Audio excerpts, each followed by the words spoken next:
Let's not do that again. What's up, and welcome back, everybody, to another Bear Show. I'm Ivan Vargas. There's a lot to talk about, a lot to get to. A Bears win is not one of them, but there's been a lot of movement with the Chicago Bears. They have made a trade for Montez Sweat, defensive end from the Washington, whatever you want to call them nowadays. But in my opinion, a good move for the Chicago Bears. But first, make sure you like, share, and subscribe to the network. Make sure you go ahead and become a patron at www.thetapeneverlies.com.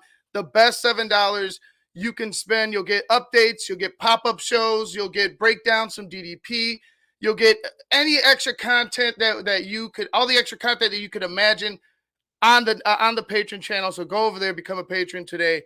The best $7 you could spend. Let's go ahead and get into this because there's a lot of movement. There's a lot of talk, about this trade in particular. And I like it.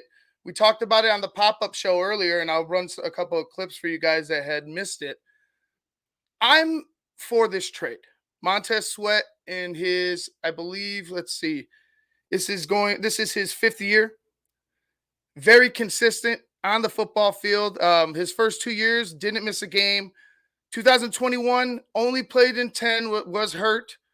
You go look at 2022, he's back on the consistent level. 17 games played, and this year so far, 8 for 8 in games played. He would lead the team. If he played with us from the beginning of the year, he'd be leading the team in sacks. He has 6.5 so far this season. He's been pretty consistent with the sacks, about 7.5 to 9 sacks. 9 was the most that he's had in his career. That was back in 2020.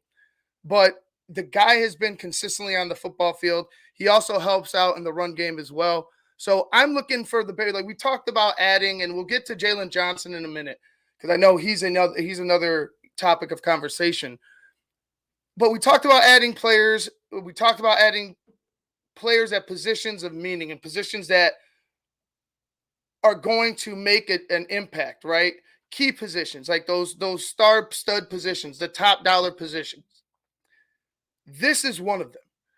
And with the lack of pass rush that the Bears have shown so far, and it's been abysmal, even with a Yannick Ngakoue, who has not been as consistent so far this season as we thought he would be, the Bears' young defensive tackles have been, young defensive tackles. Their vets have just been okay. Everything has been blah so far for the defensive line. So adding a guy of Montez Sweat's caliber, maybe it pushes him into a more of a leadership role. I'm not saying necessarily that he's going to be having to go ahead and be everything, but I'm talking about maybe some of the younger guys learn from him. Maybe some of the younger guys benefit from him. He's been in the league for a while. He's played at a high level. So I think all in all, you get a guy that can rush the passer. You get a guy that's in his prime and is a veteran. You know what I'm saying? Has experience in the league. So I think the Bears made the correct move. Now, people were talking about the compensation, second round pick. We talked about it before, and we talked about it on the pop-up show as well. Cars had mentioned it, and I had mentioned it. There has to be worth and consistency when you're thinking about this, right? You look at a guy that's been doing it in the league, and you have to look at, has he been on the football field? Has he been able to stay healthy? Has he been productive when he's been there? And he's been all of those things.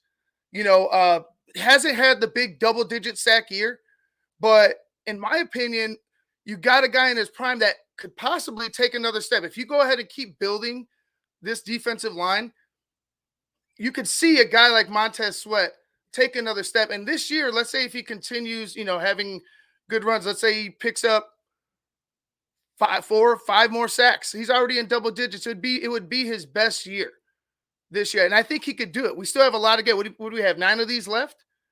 There's still a lot of time for a guy like Montez Sweat to go ahead and crack his career high for sacks. So I'm of the camp of this was a good move. I understand the compensation is high, but we don't necessarily know if we're going to get a pass rusher of Montez Sweat's caliber in that second round. We're not going to get him in free agency. If he hit free agency, I think it would be we'd be. You think a second round is overpaying? I think we would be paying astronomical amounts of money to go after a Montez Sweat. Right here, right now, we're able to control the situation, able to go ahead, and I'm sure they're having talks. I'm sure they've had talks before. Shane had mentioned it. You know, you wouldn't make this trade unless there's some sort of background check. There's some sort of, you know, understanding that this is where we want to go. This is kind of the number we're looking at and moving forward. Because if they did, it would be such an act of desperation that you would have nothing to. And let's say he leaves, there would be nothing else you could do but fire Ryan Poles. That would be just malpractice at its best. You know what I'm saying? It would be the biggest mistake of his career, and it would cost him his job if that were the case.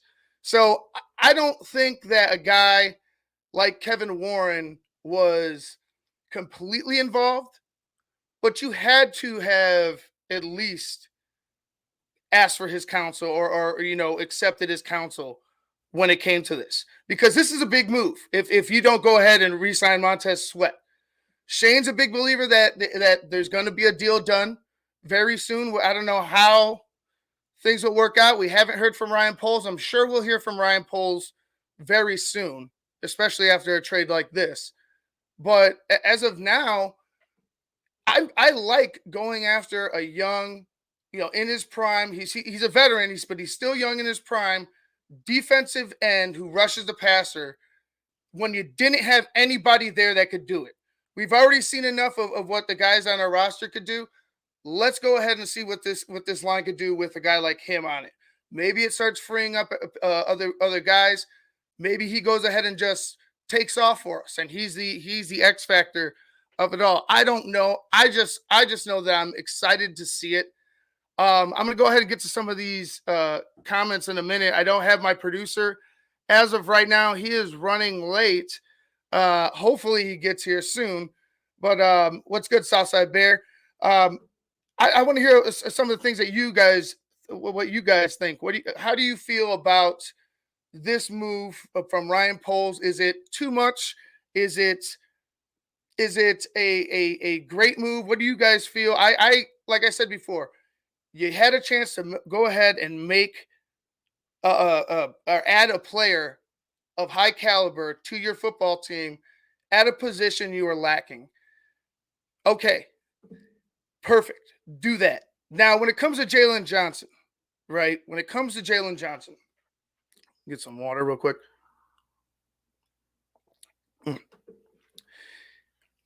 Jaylon Johnson is a solid cornerback, right? Very solid cornerback. Jaylon Johnson is not an elite cornerback, in my opinion. Now, we can go ahead and say adding Montez Sweat helps out the secondary, right? And I'm fine with that. And I'm fine with going and re-signing Jaylon Johnson. But I'm not going to overpay Jaylon Johnson because Jaylon Johnson thinks he's elite, right? And, I know we could say stats are for losers, but we've looked at the tape and we looked at the stats, and you're just not performing at a top 5 cornerback level, at a top 10 cornerback level. Top 15, maybe you're number 15. But I just haven't seen enough production for me to go ahead and give Jaylon Johnson $18 million a year, $20 million a year. 2 interceptions in one game, and that one of them being a pick six, ain't going to change things. Do it again. Do it multiple times. Why haven't you done it yet? Why haven't you had another interception since? Like, I need a guy that's going to create turnovers, and he barely does that with when it comes to fumbles either. As well. I mean, he's a decent player, right? A decent cornerback. I would say Jaylon Johnson is a solid number 2. Very solid, starting He would start for you. He's a number 2 corner. It's and I understand people are like, no, he's good. He's this. He's that. He's very good. He's very good. I'm not trashing him, but he's not $18 million to $20 million a year cornerback. He's just not that. Sorry. If that pisses people off, well, keep watching. Go back and watch. See what we see. On top of that, there's the injury concern. He has this shoulder. He's been missing time all year. You've seen what happened when he did miss time. The Bears' younger cornerbacks are lesser known defensive backs had some success. You had a Bowman, or was it Stroman or Bowman, having an interception. You've seen younger guys going out there and finding some success against NFL wide receivers. I'm not going, if Jaylon decides to walk, so be it. But if Jaylon decides that, you know what, let me go sign with the Bears, $14 million, that would be perfect to me. $14 million, maybe 14 and a half, whatever. You know what I'm saying? Maybe they add some type of incentives. But that's where you should be, right? That's where you should be accepting. And I know it's hard to say, hey, man, go ahead and accept this when somebody thinks that they're worth something, but reality is reality, brother. Like, I don't think, and I don't think the Chicago Bears fans, the majority of them, think that you've performed well enough to be like, oh yeah, we're going to go ahead and pay you top dollar. We're going to go ahead, you're Revis Island. You're any of the top cornerback, and I know Darrelle Revis has been longer, but you're any of the top cornerbacks you're Jalen Ramsey. You know what I'm saying? Like, you're not going to get paid like some of these other guys have gotten paid because you don't generate turnovers like some of the top players do. So it is what it is with Jaylon Johnson. I don't know if he does sign. I would love for him to re-sign. Like I said, I'd love for him to be on the football team. He's a good football player. Elite? No, sir. I do not think so. Yeah, guys, if you haven't heard, Montez Sweat has been traded to the Chicago Bears for a second-round pick. Going back to that, Ryan Poles, this is, and I feel like these guys are still on the hook, right? Like, these guys still have to do a job in these, coming weeks to change people's mind. And I'm talking about an exponentially great job in these next couple weeks, a complete flip of what we've seen. Can they do it? I don't know. But Ryan Poles he's not without fault in any of this. And I like him. I feel like he has made some good decisions. He's made some bad decisions, but some of the bad decisions, Velus Jones, are just, you cringe every time you you see it, every time you hear it, every time you have to live through it, you cringe with it. It's Chase Claypool. It's things like that give you doubt with Ryan Poles. Now, this one here, like I mentioned before, if there's no re-signing, if he does our extension, there's no signing of a Montez Sweat, Ryan Poles has to go. Ryan Poles has to go, and I think they know that. They better fucking know that, because it would be the most idiotic thing that a GM could do. He would be fired. And we said it on the pop-up show. I think Shane thought, Cars thought, Phil thought that they've had to do their due diligence in order to have gone through with this trade fully. If they have not, then they're making a grave mistake in how they're running their business. Hasn't really given me any true, like, firm grasp of why we should fully trust them. But getting a player of this guy's caliber makes me feel like, all right, I could understand what you're doing. Just make sure that he is signed for the long term, because that's who he is to you right now. That's what you're saying with this trade, is Montez Sweat is going to be a key piece to this defense moving forward. And if you can't go ahead and find that agreement, then what the fuck was this all about?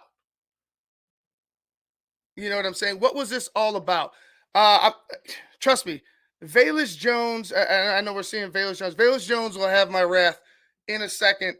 I might have a producer. I don't know. He's back there. I know he's back there because I could see him. He's hiding right now. But we'll get to him in a minute. Velus is, let's see, Toxic Coker. Velus is about as sorry as two tits on a board. Yeah, Velus needs to be cut.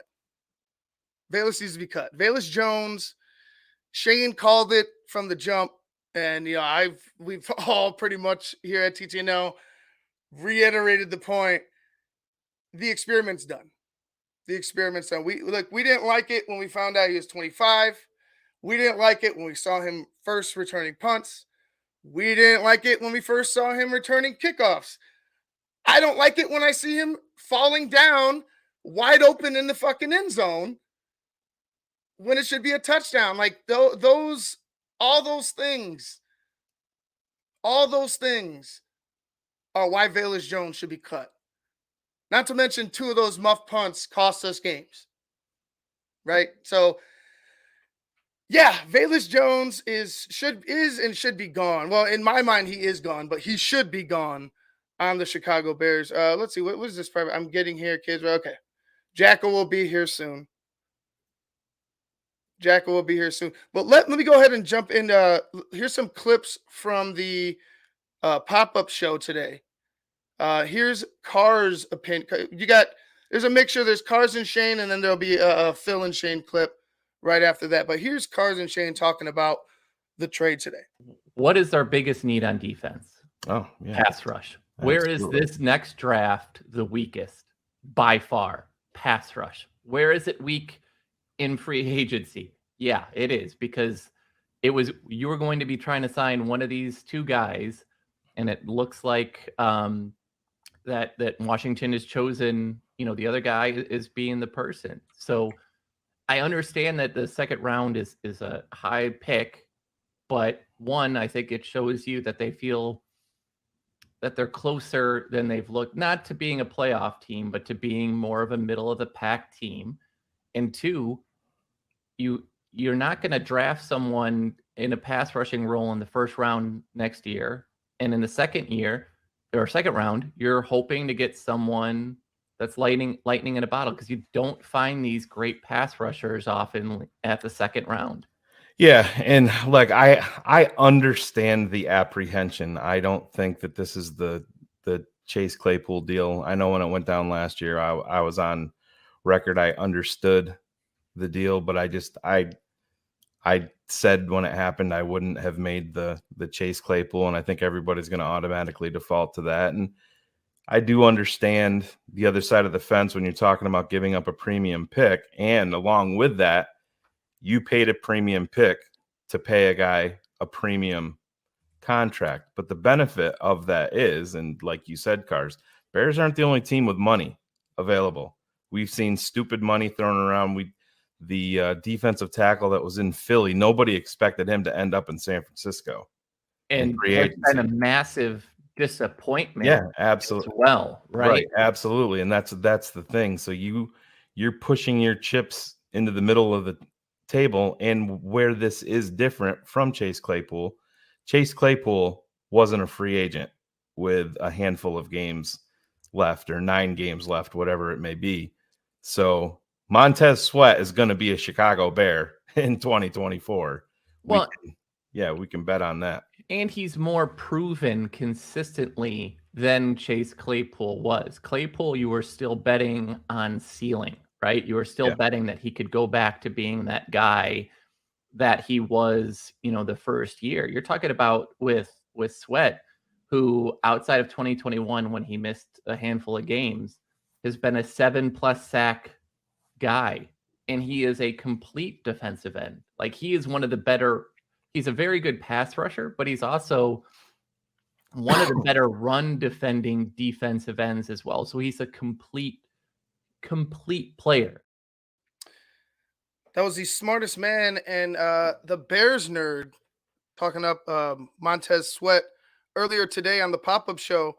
Go ahead and check that out after the show. It was a great show. I mean, obviously, I agree with Cars here. I just think that I haven't watched enough Montez Sweat. Cars, obviously is on it with the analytics, the stats. He probably has seen a lot more, or has already done his homework faster than I could. I was never good at that, but has done his homework faster than I could on Montez Sweat being an all-around defensive end. I just know him for being a good pass rusher.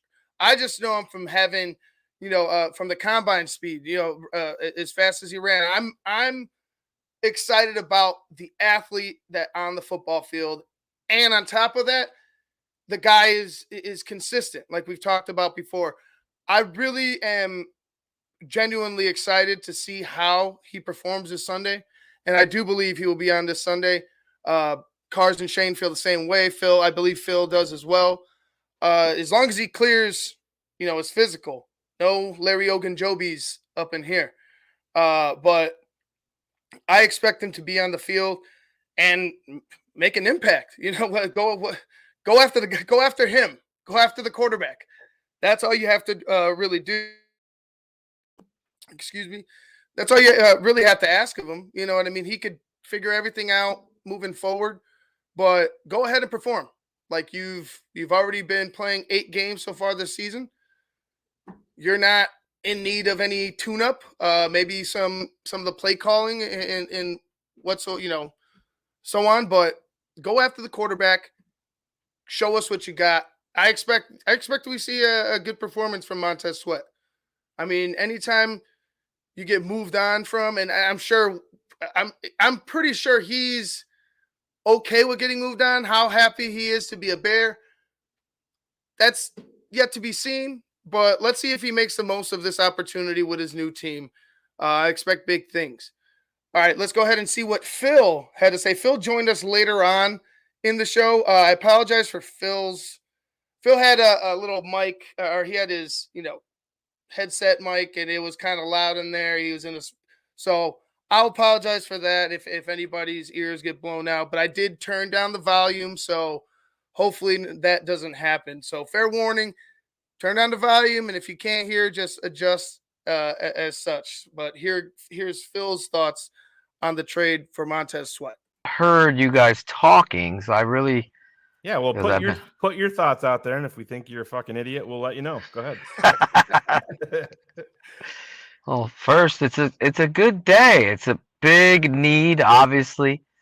Going back to the holy trinity that I always refer to: quarterback, pass rusher, left tackle, and clearly, guys, I mean, this is an enormous upgrade. A guy, I know he's averaged at least, 5-6 sacks a season. He's consistent. The thing I like about him, and I liked about him coming out, is he's understanding, like Mac was, and I guess Robert Quinn. When you're sacking and you're coming down on the arms and you're stripping that football out. So I don't know how many fumbles forced he has, but I know he's a threat, a longer defensive end that has a lot of tools in his box in regards to getting to the quarterback. So listen, for a second round pick, Shane, the Bears, what do they have? 2 second round picks? No, not this year. They have 1 second rounder. 2025, they have 2. They have Bears and Carolinas. But Phil, like I said, I'll let you get back to your point. I think what is very important, the day's not over yet. The trade deadline's not ended yet. So depending on what happens with Jaylon Johnson, you could replace that too today. Exactly. Jaylon Johnson deal. You have 2 first rounders. You move anywhere off of those first 2 picks, even if you move down 2 slots. Part of that compensation that you're getting back is a 2024 second rounder. So I understand. Exactly. I think 90% of the angst from people are just saying, oh, we gave up a 2 for Chase Claypool. this is going to be the same thing, and it's not the same thing. It really isn't, because you're talking about an established finisher when it comes to the pass rushing position, and that's really what you fans really need to understand. Yeah, and to that point, we've only had 10 sacks. We've had Montez Sweat 6.5, and I believe he's going to get some more here this season. So it was a no-brainer for me. Not necessarily a no-brainer, but a good deal. It was a good deal. We need a position of need. Granted, you're gonna have to overpay at a certain point, but why not take control of said player? Obviously you're interested in him moving forward. You take control of said player now, and you go ahead and negotiate and get something done while you're telling them, hey, we want you here, we want you on this team. So like, there's a reason why we went after you, why we paid big for you. That could go a long way with a player, but money does talk. So hopefully they're not short arming him when it comes to this contract. Hopefully they, like I said, they've done their due diligence. They've talked to his agents. They've done crunch the numbers, whatever they have to do on the financial side to get this deal done, because if they don't, there's a firing that will be looming. And I don't think that's a doubt. If this was a complete choke job by Ryan Poles, he will not be here next season. He will not be here next season. I think you'll see Kevin Warren make that decision. Maybe he does, and if he doesn't, it would be a very Bears thing of them, because Ryan Poles is young, and this is his first go around. So maybe they go ahead and say, hey, we'll give you one more shot. But this next shot would be with the under the microscope of a Kevin Warren. It wouldn't be just, hey, Ryan, you're going to go ahead and, we're all here. Here's your options. You pick them. No. I think there would be guidance from a Kevin Warren heavily, because you can't continue this carousel of coaches. You cannot do this and expect a young quarterback, any quarterback you put in here, expect them to go ahead and be like, all right, I'm comfortable with this carousel. I'm comfortable with changing, changing the offense, changing the verbiage. You can't have that shit. You have to have some type of consistency. So, for me, I'm very happy with what's happened today. Granted, this past Sunday, and we're going to get into that right now, because we do talk about the games here as well. I know this is a big topic with Montez Sweat in the trade deadline, but to close this out, let's just go ahead and see what happens on Sunday. Let's see what happens moving forward. And like I said, if there's no deal done, best believe I'll be right here telling you exactly how I feel about Ryan Poles, because like I said, and I mean it in the most sincere way, like, I will not be happy with him. There would be a calling for his job on this show if that were the case. If they botched this and just were desperate and negligent with how they communicated with the player's agents and the player himself. So we'll see. I just want to see him in pads on Sunday and see how he could perform for the Chicago Bears. Let's go back now. Let's pump the brakes, right? Let's pump the brakes. I know this is an interesting topic, but we are going to go ahead and review the massacre on the West Coast that happened Sunday night between the Bears and the Los Angeles Chargers. I almost said San Diego there, but I didn't. But regardless of that, the Chargers kicked their ass on Sunday. There's no ifs, ands, or buts. That was a good old-fashioned ass whooping. And, just when you think you understand, and just when you think that they are beginning to understand how this team should operate, right? And I mentioned it before. I mentioned it last week. Heavy sets run the football. Why the hell was Deontay Foreman? Like I said, I've been saying it for weeks now. Every week I say it. I'm going to keep saying it, and I know you guys might get sick of it, but why was he sitting? And why wasn't he a factor in this game this past Sunday? Those are things that just piss me off about these first-time coordinators and how they operate their offenses, right? You threw Tyson Bagent to the Wolves. 37 passes? There's no reason he should be having 37 passes in a game right now. There's absolutely no reason, especially the way you operated with him the week before. What won the game? Defense and the running game.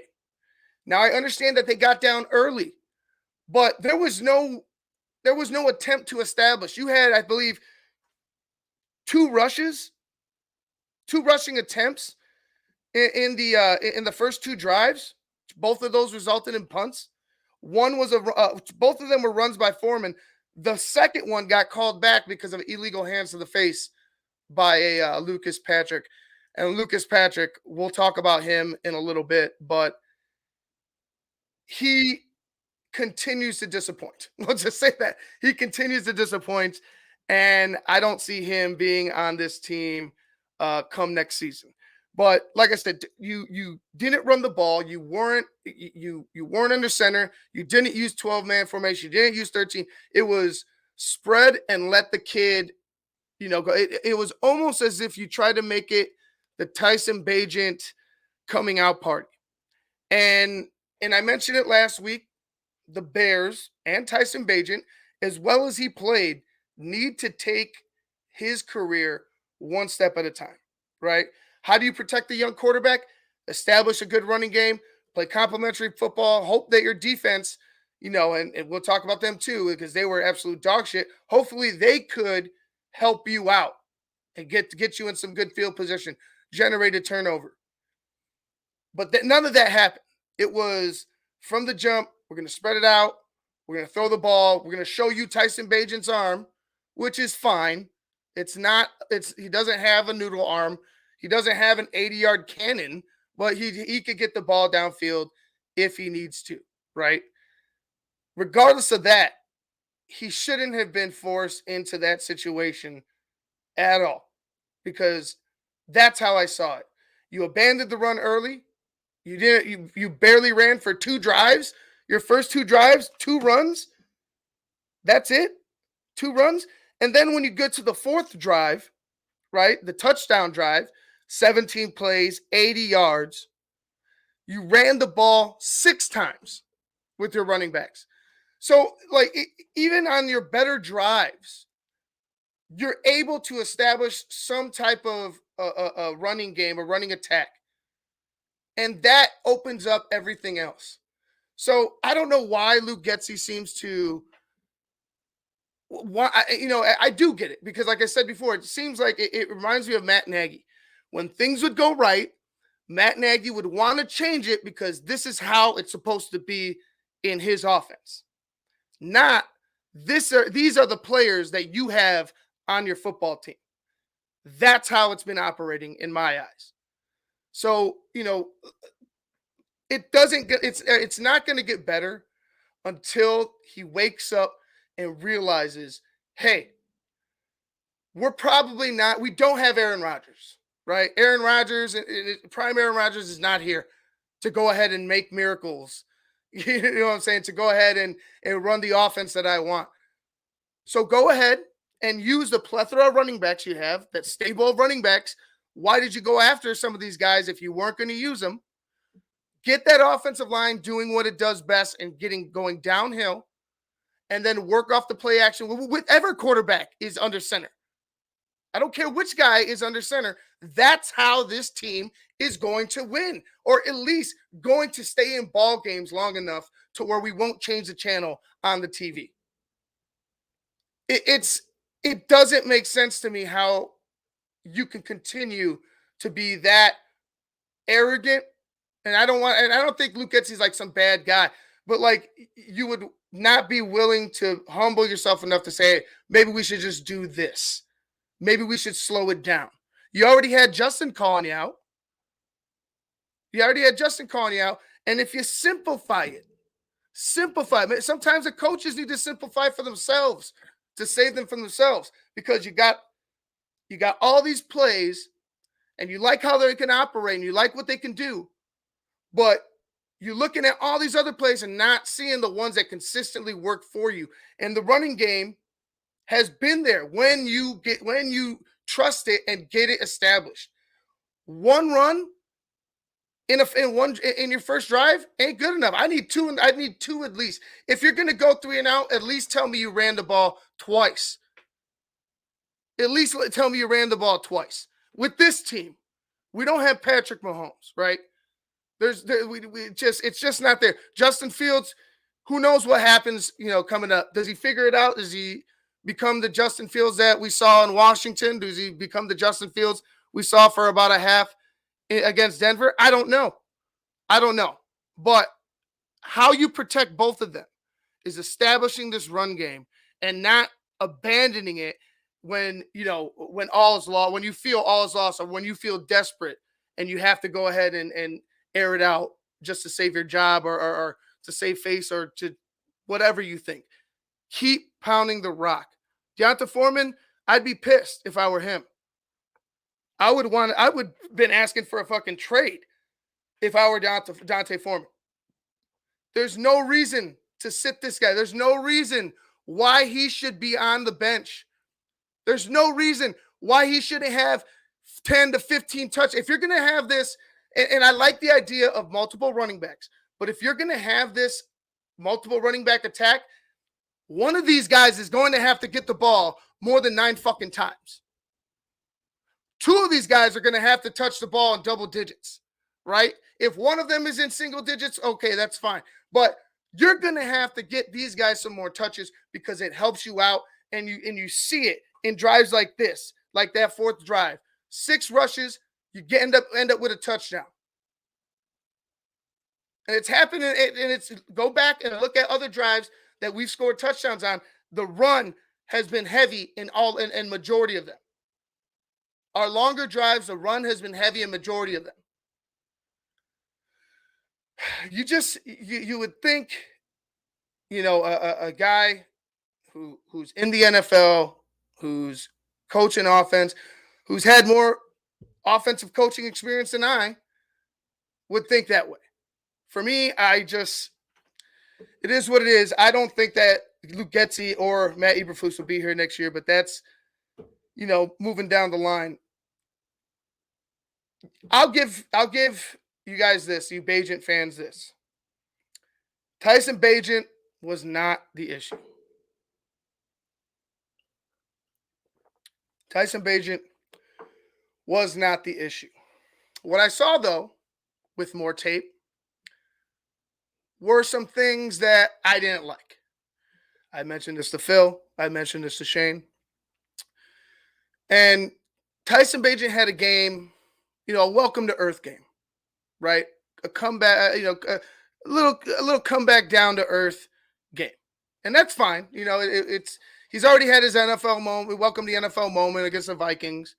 But I think that this game was good for him, obviously, for experience-wise. But when you put the game on him, you could see where it becomes a little too big. And there was a few times where Tyson Bagent, in the face of pressure, and I know you want a guy standing in there and delivering, but in the face of pressure, it seemed like he just threw it up a little bit. Or he was fading back and his ball ended up sailing, and he got picked twice. He should have gotten picked 3 times. There was another ball in the middle of the field. But there's points where he's a little bit gunslingery, right? A little Favre. Got a little Favre in you. That's kind of what I saw there. And trust me, I don't think he's Brett Favre, but when the pressure's in his face, I kind of see a little bit of that. Get rid of it quick. And, there was a couple times, I believe there was a rollout. He turned his back to the defense. And I think it was Khalil Mack was right in his face. And he just slung the ball. It went straight to the ground, but I don't think he was trying to sling the ball to the ground. I think he was trying to get the ball to the wide receiver, and he just had a shit angle and it went to the ground. Like I said, and don't jump my throat, don't cut my throat, Bagent fans.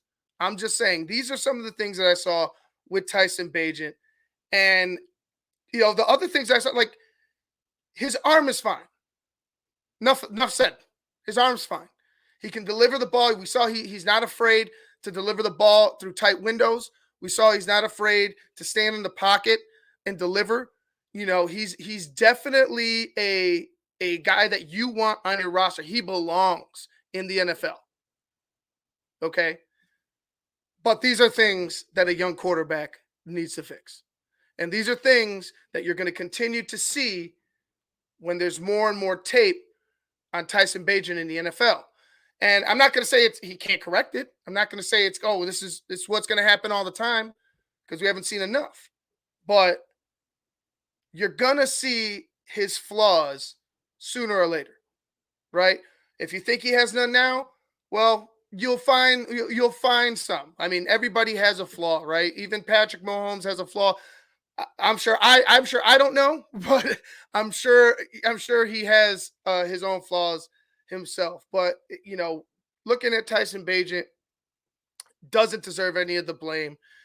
Did all he could do. I just think that the Bears' offensive game plan and his coaches put him in the worst spot.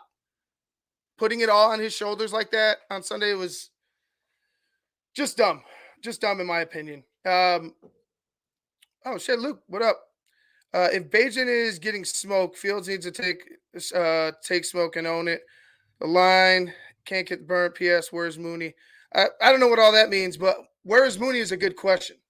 Where is Darnell Mooney? Darnell Mooney has been nowhere, missing in action. Had that one big pass, right? And how can I forget? First play of the game, great ball. It was a jump ball. I was hoping he could lead him a little more, but he put it in a good spot. Darnell makes a good catch, hits the ground, doesn't get touched. Darnell gets up, starts taking off, and the ref blows the whistle. The ref begins to run downfield with him, and then he turns around and blows the whistle dead. I don't understand why. I don't understand why it was a dead ball. I don't understand why you can't go back and review it.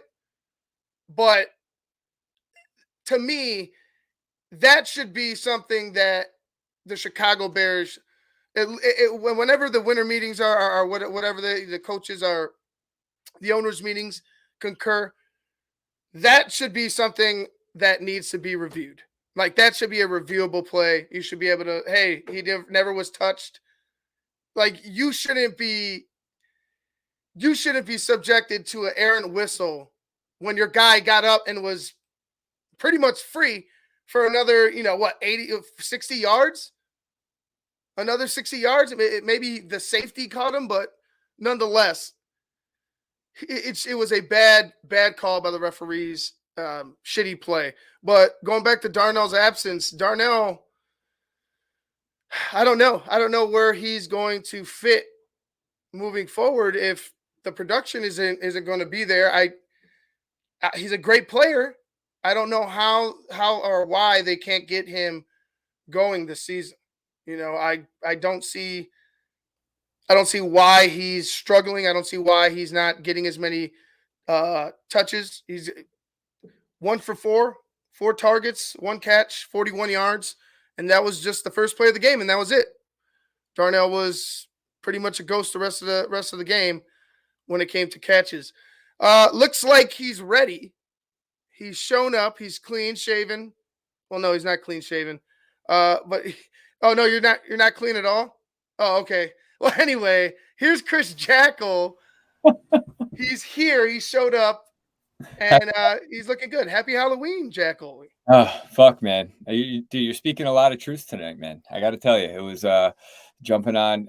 I was in the background listening and trying to put the kids to bed as we were letting the sugar high wear off over at my house as fucking crazy kids going out trick-or-treating. But yeah, I have to agree with you with a few things you were talking about earlier. But the Bagent story, I think, we kind of see your point about baby steps incremental kind of progress, but we also saw kind of what we were, some of us had talked about is backup quarterback being a very strong backup quarterback, not necessarily the franchise quarterback, but it's just, there's so much controversy behind it right now. I'm glad the Sweat trade happened to kind of change some of the focus on some of the things that Bears fans can actually talk about, but they found a way to argue about that too. So I'm just happy to be here, and I apologize for being late, my man. No, it's all good. We're the most insufferable fan base out there. Like I've seen so many bad tweets, or I don't know what do we call them now? Posts on X. Bad posts on X. Yeah. Whatever. So many of those, like, just, and a lot of them it seems desperate, and I get it. Like, we're not a winning franchise.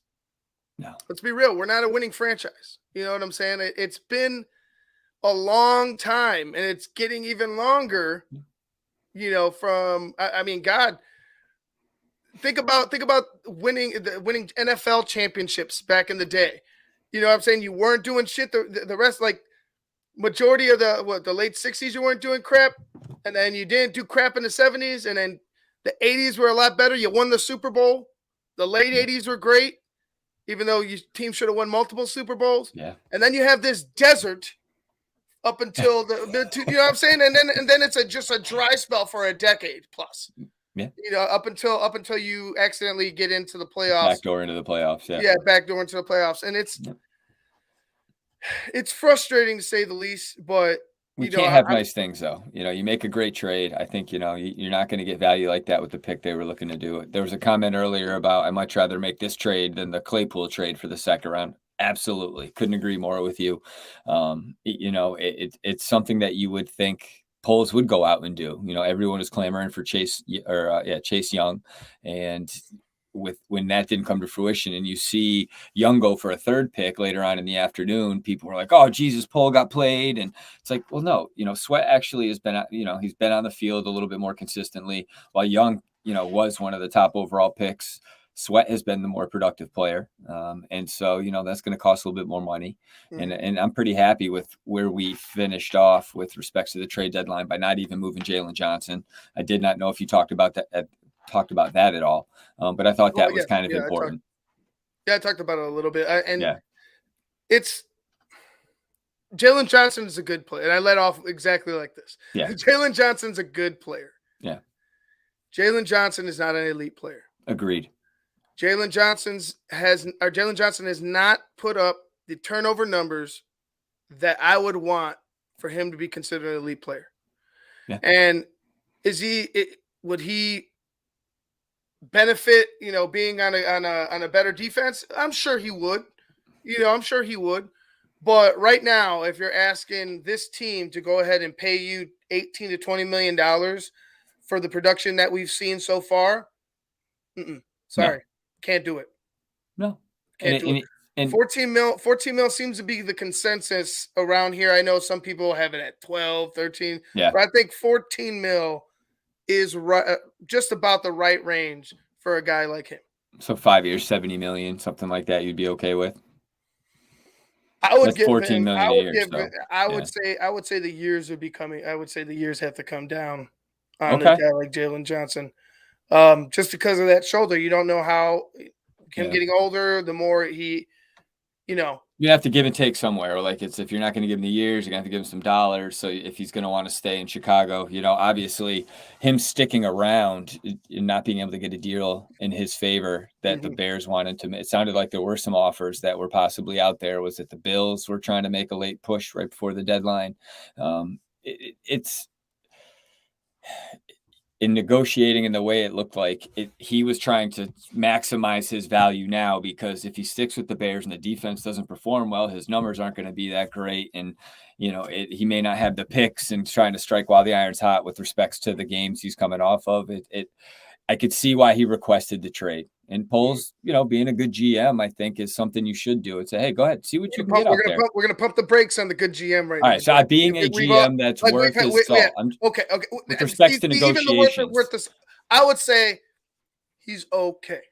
And I'm just speaking in terms of negotiating. Like you would want go ahead. Let some other teams do the negotiating for us. They're going to say, yeah, we're not going to offer you 5 years, $100 million. You're fucking crazy. Yeah. So I think that is something that might have been I think the reason why he was asking, go ahead, allow him to, because he could have said, no, we're not going to grant you that wish. And you're just going to play out this contract and you're stuck here unless we decide to trade you.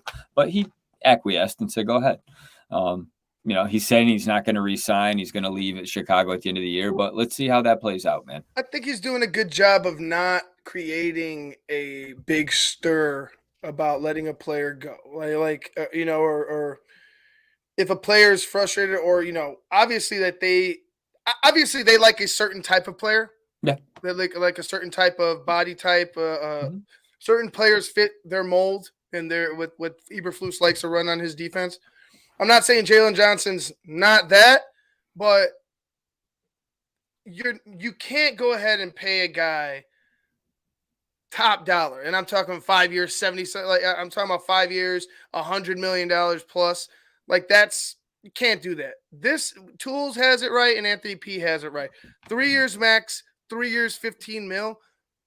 Cool. I mean, that's a team friendly, very, very friendly. 15 mil is what I would pay for Jaylon Johnson. But you're talking about a guy, and I think that's 15 mil a year. Yeah. Oh yeah.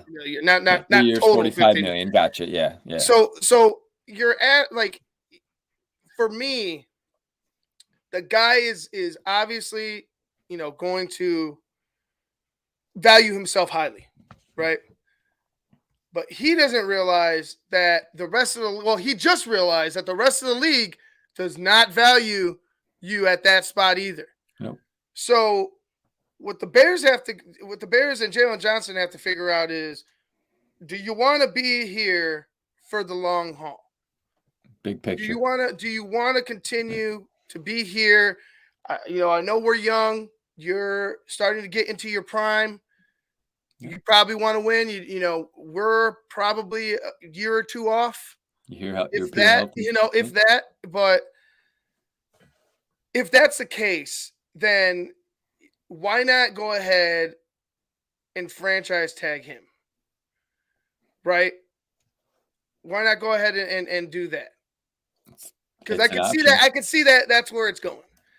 Either that or you let him walk. And if you let him walk, well then what the fuck? You should have just traded him. You should have just found a suitor, got the draft picks that you to replace the or at least adding another draft pick. I don't think you'd get a second for Jaylon, but adding another one wouldn't hurt. So there's a lot to think about, and that's why I said this is going to be the defining trade for a guy like Ryan Poles. For me, this could be a defining trade because if it works out and Montez Sweat is our fucking answer at pass rusher and the defense becomes, even better with him there. You would hope. Well, thank God you're going to be here for a while, Mr. Poles. But if you don't get a deal done and Montez Sweat does not perform well, I think it's see you too. I think it's you. Your Eberflus, his Luke Getsy, they could all go. Hightower, sorry, you're by association. All of them got to go. Everybody's getting it. Yeah, everybody could get it. Everybody. I mean, with him making that trade, you would assume that, Warren is like, all right, our GM is here. I see him here next year. I see him through this draft. I would not allow this guy to move that kind of capital if I didn't see him with that kind of window. That's just how I kind of viewed it. I don't know if you agree with me, Ivan, but I don't know if Warren would give him that responsibility if it was something that, he was, then again, Pace was making trades up until he left. So, you never know. I don't know. What are your thoughts? Well, I like this transition tag idea. Yeah.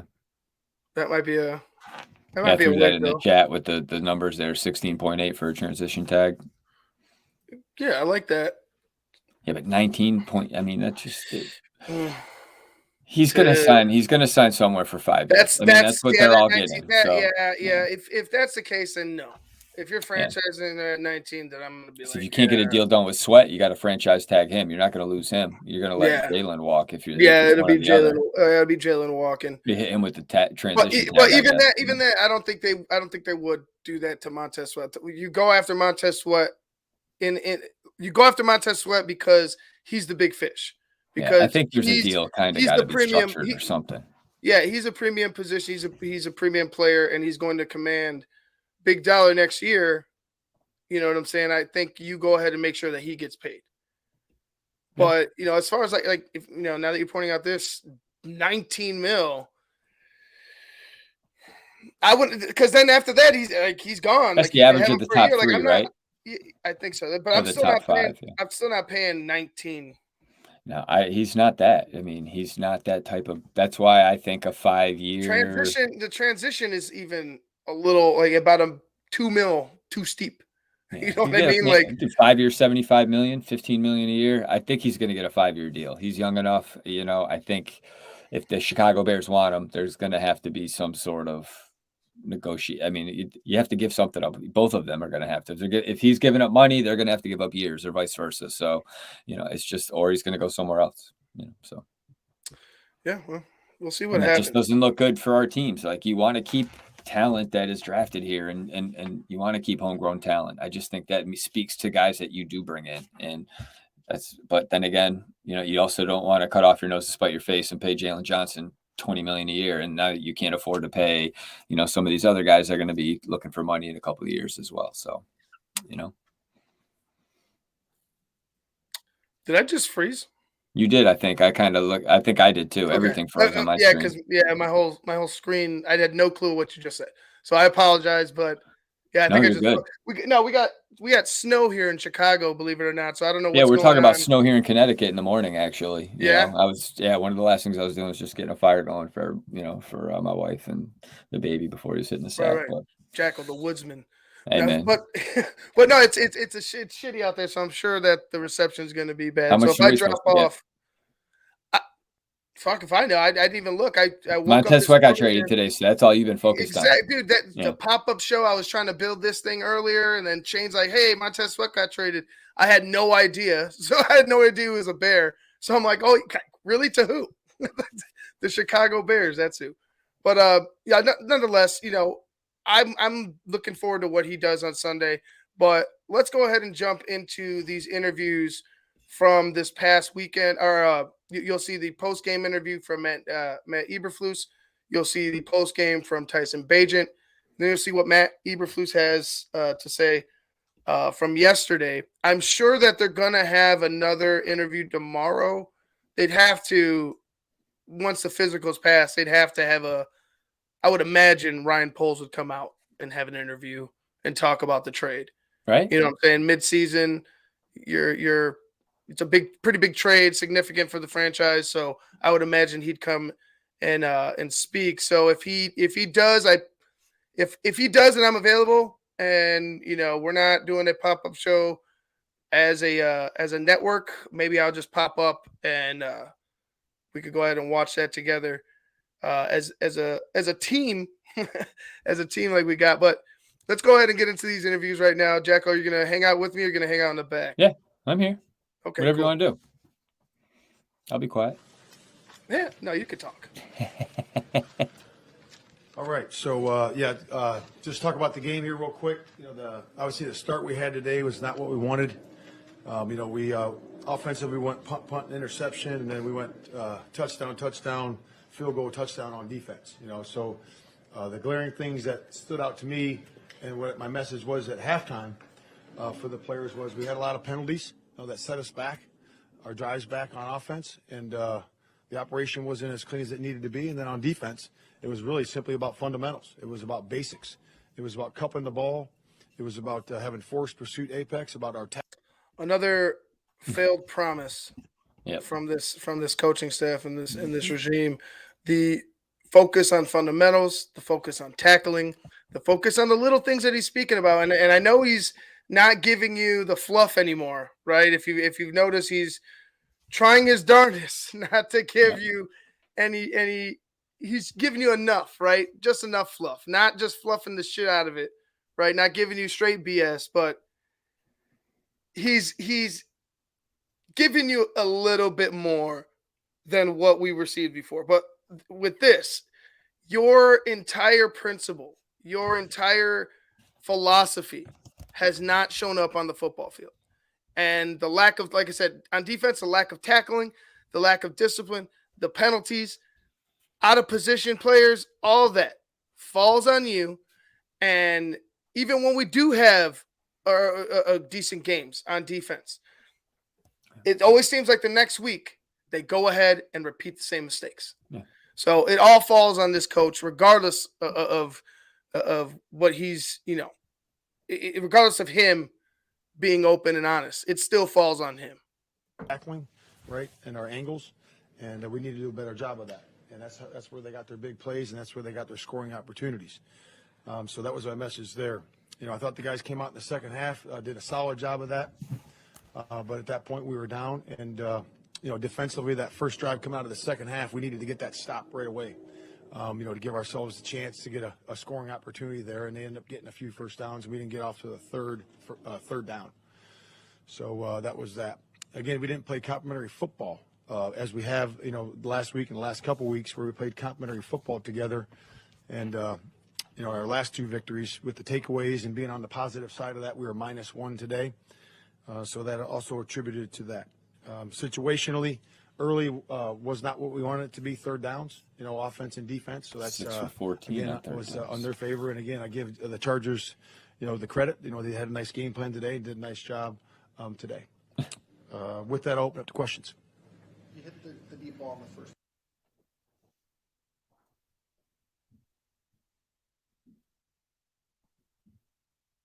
Sorry, I'm muted. Yep.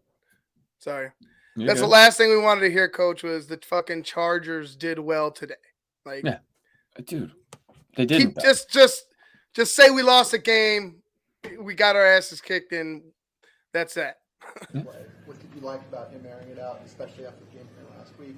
Then how frustrating was it to go negative, sack? Yeah, that's exactly what I'm talking about, right? You get a big that's like dog explosive shit. play, and we don't take advantage of that, take that opportunity, and create a scoring opportunity, at least a field goal. So we got behind the sticks there. And again, that's kind of the operation we had a little bit in the first half. This fucking guy. The avoidable. Go ahead. Was there any explanation on that for why they, after they blew it down, it never seemed like Mooney was touched? Yeah. They ever come to you and say, hey, we missed it or whatever? Yeah, they didn't say that. I would just tell Mooney that he's got to get up and be convincing.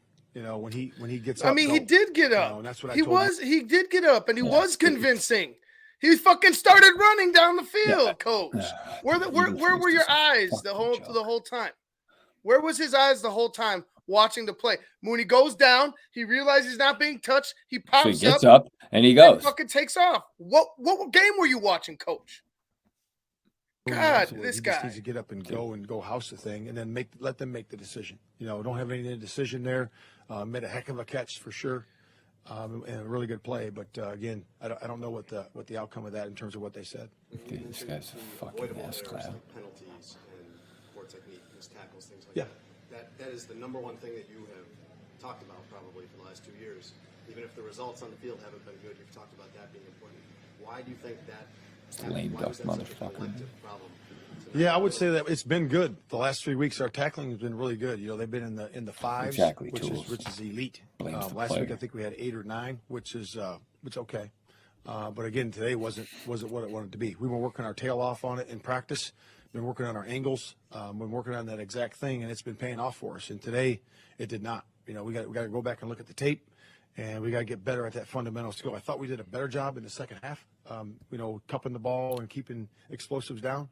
Thanks, But Coach. again, when you're playing a team like that, you got to do a really good job with their skill, and they have some good skill on their 2 and 5 Why do you Chargers. think that was an issue? Was it a lack of focus? They're 2 and 4. No, it always comes down to fundamentals to me. It's fundamentals. It's about being in there and having the right mindset and understanding how to attack the football. And again, once I got them in the locker room there, they were good in the second half. How frustrating is it as a defensive play caller? You guys have been seeing it turn the corner, been downloading some nice plays, creating some turnovers. Did that again today, but because of the missed tackles or even on the play where You dropped your DM right into the passing lane, hit him in his hand. Like that's a great call. How frustrating is that when you put guys in position and you still don't get the result? Yeah, I mean, you gotta work the player, right? You gotta work him in that situation. You know, how many times did we, do that? Did we drop him back there and fire the ball right at him? Maybe a couple. Well, we got to do it more. He's got to be able to see that, and hands got to come up together. I got to look at the catch. It certainly was a good opportunity for us to be able to take that ball away right there. And why weren't you generating pressure, Coach? Like, why was Justin Herbert for about 4 or 5 drives, maybe even the half, able to just sit back there and pitch and catch? First touchdown to Eckler, it looked like they didn't even understand that he was a part of their game plan. He's their best. He's like their best weapon. Oh, they're going to use him, and they're going to throw it to him today. Oh, okay. Exactly. And not only that, when he did drop back and he was in the pocket, he had all day. There was no attempt, and I know Montez Sweat will help, but there was no attempt to blitz. There was no attempt to get him off his mark. It was all soft conservative bullshit, right? Like you have to be more aggressive. 100%. You have to be more aggressive. And on top of that, the guy had a fucking broken finger. He had a cast on. You hit him a couple times on that finger. It doesn't feel real good. Yeah. It doesn't feel real good. So he starts thinking, like Imagine things like that. happen. Things like that happen. So you're gonna have to. This is our defensive Moving minded forward, coach. right. You're gonna have to, moving forward, become more aggressive. You cannot go at 2-6 where we're at now. Well, we made a move to do cannot so. go ahead. You cannot go ahead and say we're gonna dial it back.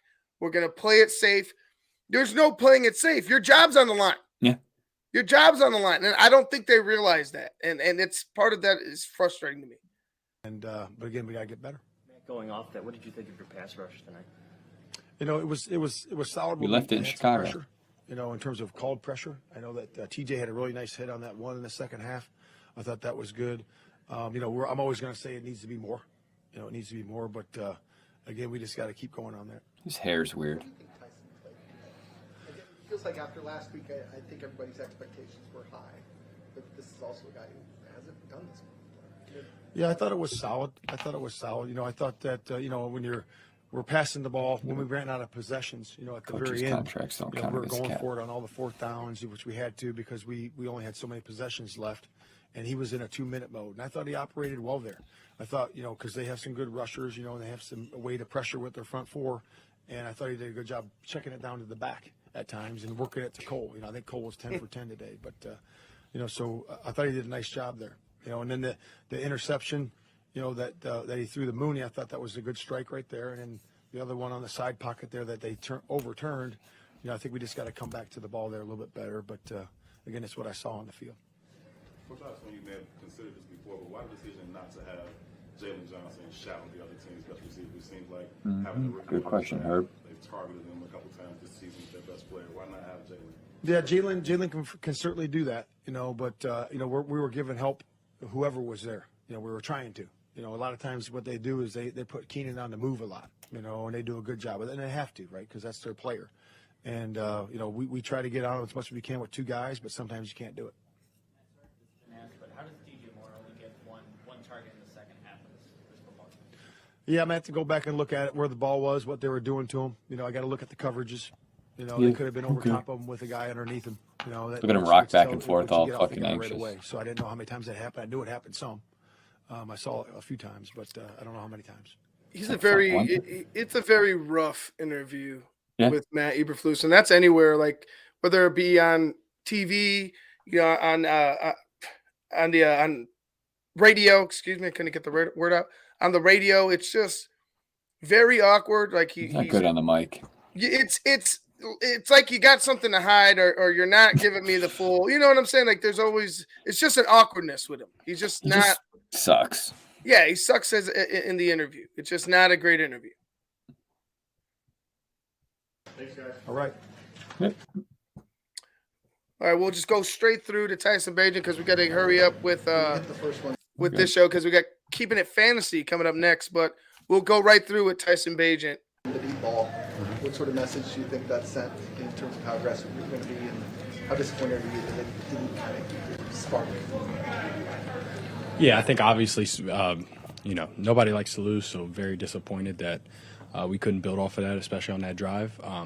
But as far as what we were looking for to do on that first play, we accomplished. And I thought Moody made a great catch.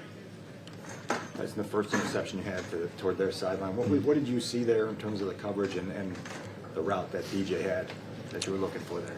Yeah, they went a invert two, little miscommunication between me and him. But I think that's completely on me. Just got to get off of it and continue to go through my progressions. Do you feel like it was more self-inflicted wounds for this offense and kind of missing the details? Some of the guys inside the locker room say maybe it was like a lack of physicality. Did you feel like it was just more what you were doing, not you, but the offense was doing opposed to what the Chargers defense was showing you? Yeah, 100%, especially early. Penalties are never good. Want to try to play clean, as much as possible. And then, besides that, I can't make it worse. So gotta, no bad plays, just neutral plays or good plays. So I gotta take that into next week and continue to, get ready and continue to get ready and do a better job taking care of the ball. That's all you can ask for, man. And right now, yeah, I mean, he's obviously the backup. The Bears have said that Justin's a starter. But it's up to him what his career can become. As long as he takes it one step at a time, doesn't get too high, doesn't get too low. I think, Tyson Bagent is a very interesting quarterback prospect moving forward for the Chicago Bears. Whether he becomes a starter, like I said, you got to be able to grow. You got to be able to correct your mistakes. But so far, and Justin too. I don't think Justin has any, lacking of leadership and a strong, good personality and a hardworking, attitude and work ethic. But you just love the accountability from the young kid, especially at the quarterback position. All right, so DJ only had one target in the second half. How does a guy like that only get one target? Yeah, I mean, that's never a good thing. But, it's all just about how the game flows. I think there are a couple, when I think about off the top of my head, where could have, gave him the ball a little bit more. But, I'll have to go back and look at the film and check a lot of those things out. Tyson, what's your thought process when you fall behind quite a bit and it forces you to not play recklessly, but take some more risks because you need to throw your way back into the game? How are you looking at that scenario when you're in it? Just trying to, play the next play. It's always one play at a time. So taking the play that's given to me and operating it to the best of my ability. And, you never want to get down early, but, when you do, I mean, it's part of it. So can't think about it in the fact of needing to force things, but just taking advantage to the maximum extent every play that I get. Do you feel like you did force things, or do you feel like you had restraint? I feel like it was a mix. I feel like I did. I feel like there were a lot of plays where I'm getting through my reads and making the correct throws, and then I think there are a couple where I haven't watched the film yet, but thinking off the top of my head where I did maybe force the issue a little bit. So got to do a better job of that going forward. With the deep ball to Velus, when it left your hand, did you think that was going to be 6? Fuck yeah. Yeah, I felt I felt good about it, but Tell the truth. Be like, you goddamn right I did. Yeah. This motherfucker can't keep his feet. Tell the truth, Tyson. I wouldn't be mad if you did. All right, we're all throwing Velus under the bus. You might as well. Right? Jesus Christ! Always going to trust the guys that are out there. I got full faith in Velus. I've seen him make plays like that a million times. So that happens again next week and the week after that. Still going to make it a point to get him the ball. Were you surprised Matt playing with you on that play where it looked like Darnell was going to throw it?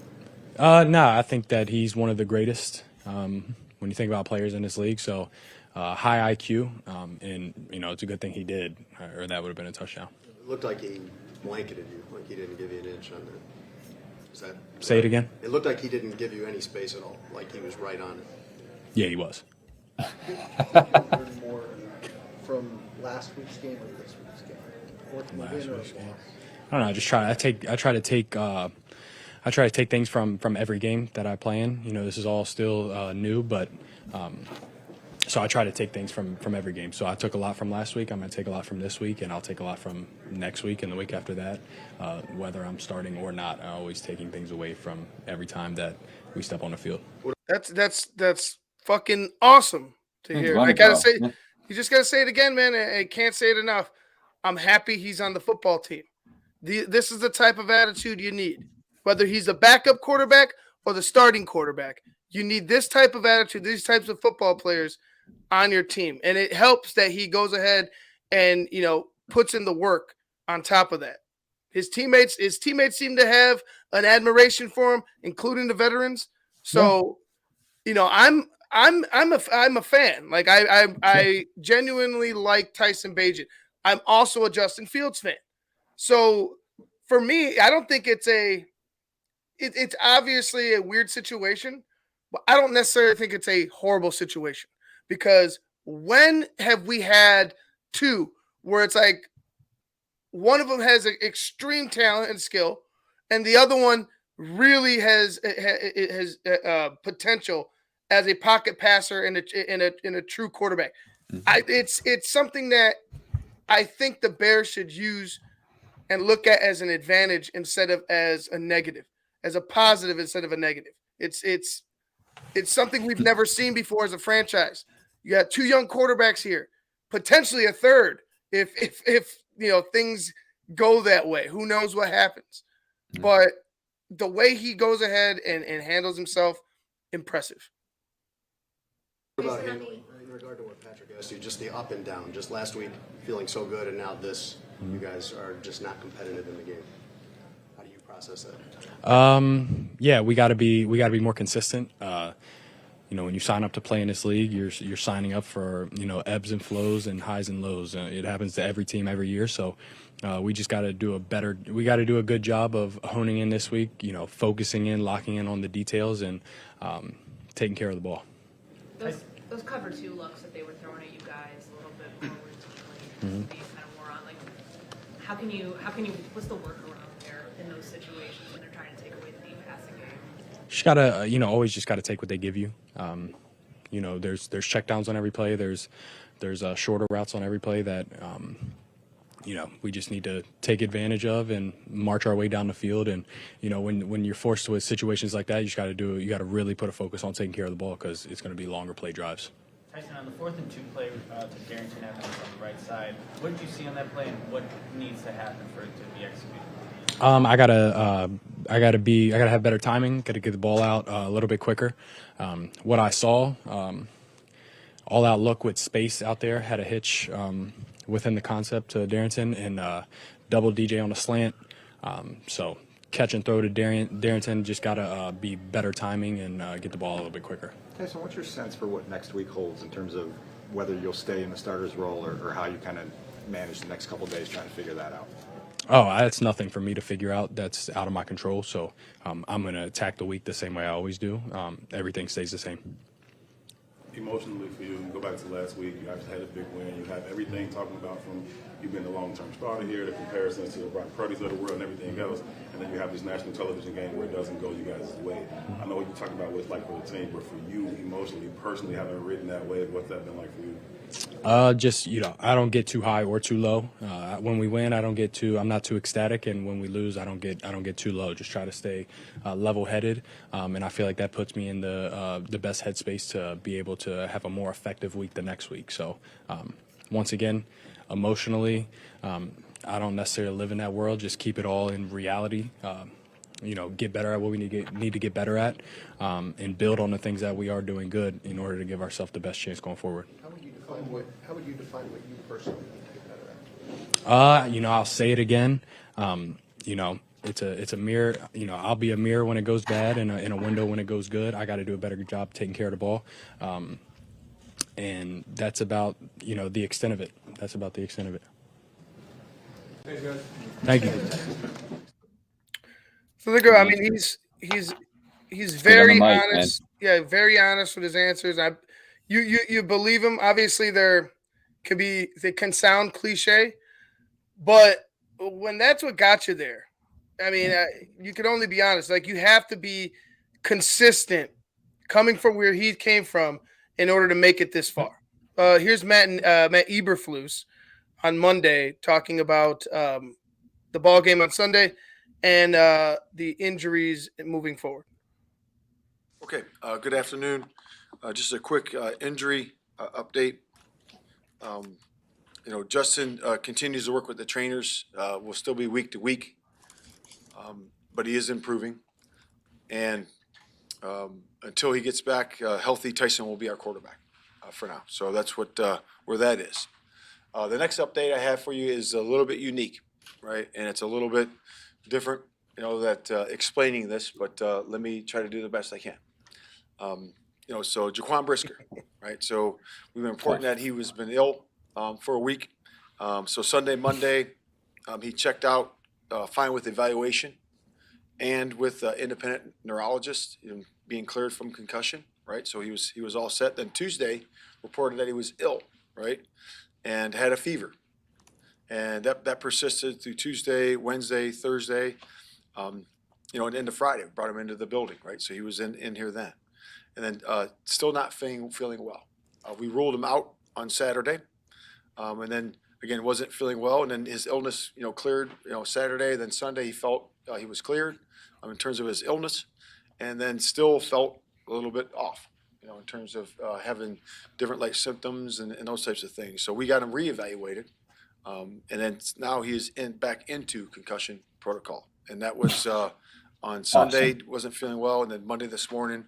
We got him tested again, and he's now back in concussion protocol. So that's where it is. I understand that's unique. I've never had that happen before, but again, he got ill during that process, and then when he was done being ill, then he still had the symptoms. And we were working with Jaquan the whole way, talking to him, making sure he was squared away. And the most important thing is our players' safety and health. Yeah, And you cleared him when he had a Jaquan concussion. did a very so good job so- of communicating with us, and the training staff did a really good job too of seeing this thing all the way through. So other than that, Braxton Jones 21-day window. We'll see where that is this week. And with that, I'll open up to questions. Do you have any reason for concern on Edmonds and his knee? We'll see where it is. We'll see where it is. We got to really evaluate it over the next couple days, and we'll see where he is on that. It seemed like it was really scary in the moment. It seemed like he avoided the worst. They should just stop answering or asking injury questions. You're never going to get anything. It's always, we'll see where it is tomorrow. We'll see where it is the next day or in 2 days or Friday or whatever. Just let's slow down with the end. I know technically you got to ask, but I don't think you're going to get shit out of him. Case scenario. Yeah, it seemed that way. But again, he came back and played a few plays, and that's always a good sign, but we'll see. Braxton on pace to practice in full where he was limited last week. Is that the progression? We're going to see where he is. We would like to get him out there this week, and we'll see where he is. We got to reevaluate him day to day, but we're hopeful that he'll get out there this week. Clear, is Justin Fields out against New Orleans? Yes, he is out against New Orleans. Yes, sir. Has Justin started trying to grip the football, throw it yet, or? He's progressing. I can just say that. I'm not going to get into particulars, but he is progressing and he is improving. So we like where it is right now. You guys have had so many people on IR this year. Yeah. I'm curious whether your decisions on Justin or Nate Davis had anything to do with the fact that just it's a numbers game in terms of how many people you can bring back. Did that play a role in whether or not to move them to IR? I don't think so. We just really look at it and see if the guy can get back within the time frame. So that's what we look at. Justin in particular, is there a benefit of having him not go to IR just for his own motivation to come back, for what he can do to help you guys or to maybe be around a little bit more or something like that? Super chats are on. I would say really just from him, it's a week to week thing. So we're hopeful that he's coming back, before that time frame. But that's really what it was. That remains the hope still. That Yep, absolutely. Why are you not practicing on Wednesday? Why is that a luck? Yeah, so that normal. Yep, We don't need it. absolutely. I'll explain that. So it's really just a plan all along. So when you go on a trip out west, and then you come back, the rest and recovery is a little bit disturbed, and then you have this game. It's a noon game, another travel game, And then you have that Thursday game, the quick turnaround. So it's really about rest, recovery, and keeping our guys fresh. Based on travel, based on time, and those types of things. And that's been our plan since day one, all the way back when we were in training camp. Matt, when you went back and watched the film, what was the biggest issue with the offense lacking a rhythm and flow that it Me had against the coaching it. Raiders? Yeah, it's when you look at that, I thought there was some rhythm and flow at times, but it's just you can't have mistakes. I thought during the 2-minute mechanics at the end, I thought there was some good rhythm and flow there. That's what I'm referring to. But obviously to start the game, there wasn't that, and we got to do a good job of just operating in that moment. We get that explosive play, and then we just got to make sure we get ourselves in the kick line so we at least get 3, and don't take those negative plays. What did the film show you from just the missed tackles that we saw? Just what I saw. I mean, I've seen ball a lot of years, 32 years of coaching football, and I've seen it. I've seen when it looks right, and I've seen it when it's just a little bit off. And it's about having that the vision. If you're in zone, and then the breaking on the quarterback's arm, and having the angles, and being able to close that space. We call it make daylight evaporate, and we've done a good job of that the last couple of weeks. And we take pride in that. We really work at it. So it's been good the last couple of weeks, but it's got to be improved from the first half. Matt Kmet was saying that he didn't think the physicality was there on offense like it was against the Raiders. Did you see that after watching the tape last night? I thought there was some good physicality. I thought there were some good finishes. I know, Tevin had some good finishes. I know Darnell had some good ones. Lucas is always getting down the field. I thought our blocking on the perimeter was solid at times. But we just got to work on just as a group finishing, and again, the run numbers weren't where they were, it's because of where the game was, a lot of that, so we got into a pass game a little bit more into the middle of the third into the fourth, so the numbers weren't there. All right, well, there you go, Grumpy. Thank you for the 5, Grumpy. I don't know what happened there, but I guess it does work. Montez Sweat reminds you of Alex Brown. I mean, maybe a little bit better of a pass rusher than Alex, but that's a solid comparison. I loved Alex Brown when he was a Bear, so I hope he's that or better. So we'll see. Thank you for the donation, Grumpy. We appreciate it. Did they say when he was taking his physical? It's got to be like tomorrow or Tomorrow morning, maybe right now as we speak. Yeah. I was just curious. Maybe, yeah. Maybe I imagine tonight or what number he's going to wear. Yeah. Right. Oh, go ahead. Man, along those lines, teams aren't going to play well every week. You know that. But the foundation of your whole system is the HITS principle: hustle, intensity, aggression, physicality. It frankly doesn't seem to be there every week. It doesn't seem to have taken with this team as maybe it did with the Colts. I don't know why, but it just doesn't seem like you're getting it every week. Where win or lose, you're all out and going all out. What is that an issue for you? Are you concerned that it's just not taking like it usually does? Yeah, I would disagree with that. I would say that it is there every week. Yeah, the effort, and the intensity. I would hope there. so, Tools. I would say that we have to do a better job of playing complementary football together, and also just being on the details of the angles, the tackling, and again we just got to keep improving. And I know the effort's there, and I know the intensity's there. You can see that. And we certainly fought in that game yesterday all the way to the end. And we didn't get the 4th down tries that we wanted to get ourselves back in that game. Defensively, we didn't do a good enough job getting those 3rd down stops early in the 3rd quarter. They end up, chewing off about 7 minutes of the clock because they got a couple of 3rd downs. And to me, that's about the detail and just us executing better. Do you think you guys will be active at the deadline tomorrow? That's up to Ryan and his crew. And certainly they look at everything, and we'll see what happens. What lessons, as a first-year head coach last year, did you learn from how you had to deal with the Roquan trade, the Quinn trade? You get Claypool back. Mm-hmm. There were some players who said at the end of the year, some defensive players that said, well, when you traded Roquan and Quinn, that really kind of sucked the life out of us. How did you handle that? And is there a danger at the deadline of, you swap out too many things that it can go sideways? Yeah, I know that our locker room's close, and they're like brothers, and it's a very tight group. They have real good relationships with each other, and they spend time with each other. So if you ever end up trading somebody, for example, like last year we did, and certainly this year, because we're real tight this year. And I would just say that it's hurtful. It's like, wow, this guy or that guy. So you got to be ahead of it. If you're going to do that, you have to be ahead of it and explain to the players why and what happened, and making sure ahead of time, the best you can. But that's what we learned.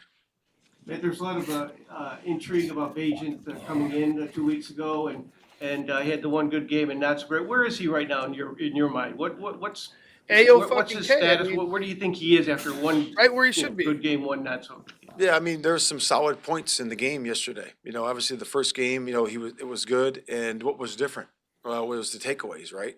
So we got to do a good job of protecting the ball, right, and being on the positive side or the even side of that battle, the turnover battle, and that was really the difference.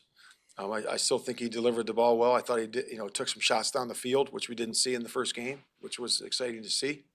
And we're going to continue to stretch the field vertically and horizontally. But do you think yesterday was a little bit, and I hate to call it a wake-up call, but just an alarm that to your other players that this guy needs more support? I mean, he needs everything going. It should be a wake-up call to your fucking offensive coordinator. Yeah. So it should be a wake-up call, too. I mean, and the players. All the fans see it. You know what I'm saying? Like, of course, you need to go ahead and get him some help. We've mentioned it before, Jacko, and I'll mention it again. Get the running game going, and it will benefit this kid immensely. It'll benefit both your quarterbacks immensely. Be the running team that we thought you were going to be when you first got fucking brought in. The identity. That's your identity, whether you like it or fucking not. You are a running football team first, and you work off the play action, and you work off of the run with the pass. That's who you are. That's who you are. That's what you're successful at as of right now. And we'll go ahead and move forward because I don't want to keep going back and getting a little angry. We got to move forward because we got keeping it fantasy, and I'm sure we're gonna. We could scrap keeping it fantasy and keep rolling through this, man. This is beautiful. Then we'll probably just call keeping it fantasy for the night. We'll just keep it right here on another Bear show. So let's keep moving forward. He needs the wind at his back more. As an undrafted rookie guy that maybe you wouldn't have seen 2 weeks ago because everything went right. You were at home and things went better. Yeah, I mean, yesterday a little bit of a difference. Sure, but I would say, Mark, that's more of a team thing. It was more of a team thing. So when you look at the Washington game or the Vegas game or those games like that, to me, you're playing complementary football the entire time, right? You're playing good defense. You're taking the ball away. You're getting drives. You're converting on third downs on offense. And that wasn't that way yesterday, So to point just to the quarterback there, that's not. And your point, I'm saying. Your point well taken though is that it takes everybody. And I always tell those guys, it's all of us, and it will take all of us. So and that's no different than yesterday or last week or the week before. So when you want to play good football, it's got to be complementary. You're partially right, Josiah. He's not good as a wideout. He's pretty fucking good as a fullback. I like him as a fullback, but you're right. Like you're part right, but you're right. As a fucking wideout, no sir, I do not like it. As a fullback, I'm good. You got to play together. Matt, even though you guys were trailing by 2 or more scores for most of the game, DJ only got 2 targets in the second half. Why was it so difficult to get him involved last night? Yeah, I mean, looking at the tape, there was some tops. They put a guy under and a guy on top of him quite a few times, and so when you do that, you got to go other spots, and we did a good job of going other spots, and certainly got the ball to the tight ends a lot yesterday and the running backs, which is great, because a lot of those are catch and runs, and you got a lot of hidden yards in there. And those quarterbacks do that. All the great ones have always done that. Check it down to those guys, and you certainly saw it, in the game with New Orleans and and the Colts did the same thing. So it's a viable way to get the passing game going. How did the Lucas injury come up yesterday morning? Yeah, so he woke up with it. He woke up with it, and he got the treatment before the game, and it was just a back spasm. In there, and they treated it. Again, our staff did a really good job getting him ready for the game, and he played. What would you have done if he would have been unable to go? Who's your backup center? Hypothetical. Doug Kramer. Going there. Don't give me that you're not going there. Doug Kramer. You want to answer Kramer's the question. Your center. Doug Kramer. Why can't we see Doug Kramer? Is he that bad? Like, he's healthy, right? Why can't we active. see Doug Kramer? He's healthy. He's active. Yeah. He's one of your draft picks. Why can't we see Doug Kramer at center? Why not? Why can't it be? It's not fucking Cody Whitehair. That is said and done. And go back, and when Phil puts out this tape, pay attention to Whitehair and Lucas Patrick. Abysmal. Just terrible. Yeah, awful. There's a fourth and one with Roquan in the backfield. And it was obviously you should have had a fullback back there. So it's a single back under center, which is fine, but you have them single back and they know you're running it for a yard. Why not have your fullback back there to blast open a hole or pick up a block so your running back can escape and pick up a yard or two? That's just too hard of a concept for these guys. But nonetheless, if you go ahead and look at what Whitehair and what Lucas do on that play, Lucas gets put back in his lap. He gets pretty much put in Roshan Johnson's lap, yeah. and he has no shot.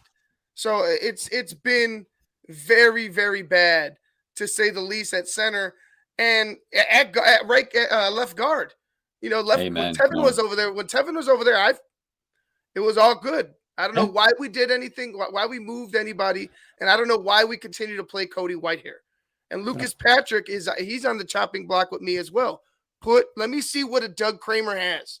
We need to. Why is he on the roster? Look, he's healthier now. Why is he on the roster if he's not going to play? It's a good point. Let's see what he has.